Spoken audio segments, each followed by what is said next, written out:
what point do you think a community would start to require a full-time community manager? So, let's see. I'd say 1,000 is like a good starting point, because not everyone is on at the same time. So, obviously, if you have a peak of activity for whatever reason, you're like requiring people to do something at a certain time, you're going to see but otherwise, I would say roughly 1,000 was a point where it was clear, and at that point, this was a side project to me, and I probably, like, maybe if I was full-time, I could have done it, but I'm thinking 1,000 is definitely 2 pairs of eyes become essential, and then it starts like going a bit more exponential. I found, because you probably know more from the network graphs and stuff, but what I found is like probably past that point between 2 and 5 became another turning point. Right now, we have on the best structure that I think we're trying to replicate a lot of and reapply a lot of towards SWS. The best structure that I say we have right now is on 2 diabetes. So we have a lead admin, and let me backtrack. We basically split the community into sections. So there will be a forum admin. There'll be a media admin. Because of the way our network works, there's video and photos. We kind of bundle them together. Maybe if it's like a heavy photo or video-centric network that may warrant their own dedicated person. A blog admin, member admin, who's basically in charge of moderating new members and monitoring latest activity, profile comments. And then a person that takes on groups, events, and what am I missing? We enable chat only when we have like a guest or something, so we don't have it on at all times. And I think I'm covering most of it. So those we rotate every month so that people don't get burnt out doing the exact same thing every month. And there's an empty space so that people can rotate into a month of vacation, again, so it doesn't get burnt out. And also so we can have a little buffer in case someone has to go off on vacation or get sick or whatnot. And so we can have a space to, if someone leaves, you have enough time to bring someone in and get them trained. By the next cycle, everyone is back on the next slot. So, everyone got screwed up for 1 month, but this, people are, this is an all-volunteer team. I guess it's possible for a lot of networks to do that, but I imagine if you're not a nonprofit and you start like making enough revenue, you should expect to allocate funds to pay, your admins something.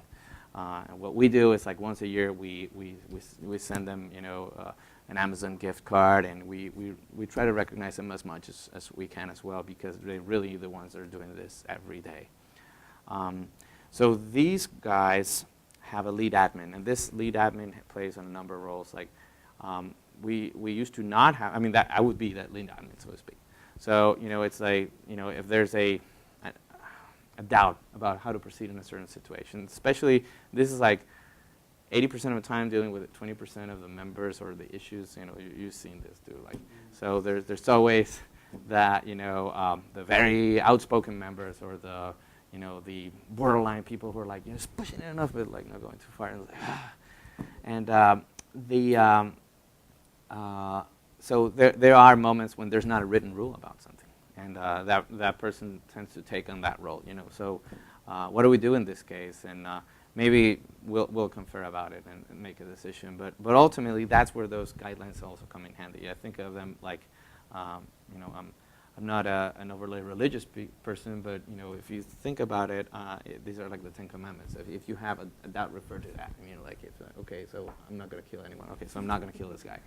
So that's kind of the principle. So and that person will train everyone or refresh practices that maybe kind of falling off by the wayside because they're not too common or not being done often enough, or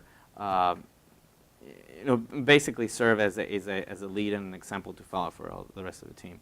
And last, there's a group of I guess initially they were called fine-grained moderators. I think it was a term we adopted, and then now basically just we have 4 people that we split the forum moderation among, and those we do alphabetical. We take latest activity from A through whatever, and then we split it into 4 roughly equally sized, and they always see the same people. So what they develop is a good sense of the who's, and they know if they see a post by Alex, it's very unlikely that it's going to be delicate, so they'll look at it.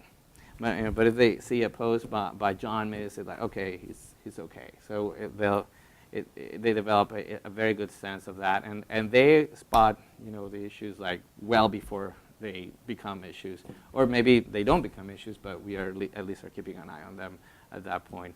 So they report, when it's strictly just a matter of like how much time they can afford to spend on the network. They report to the forum admin, and then we have to communicate among ourselves. We keep 2 Google groups, primitive technology, but it works, and one for fine-grained moderators, where all the admins and all the fine-grained moderators are a part of, and one for the admins, where only the admins are a part of, and we're on both.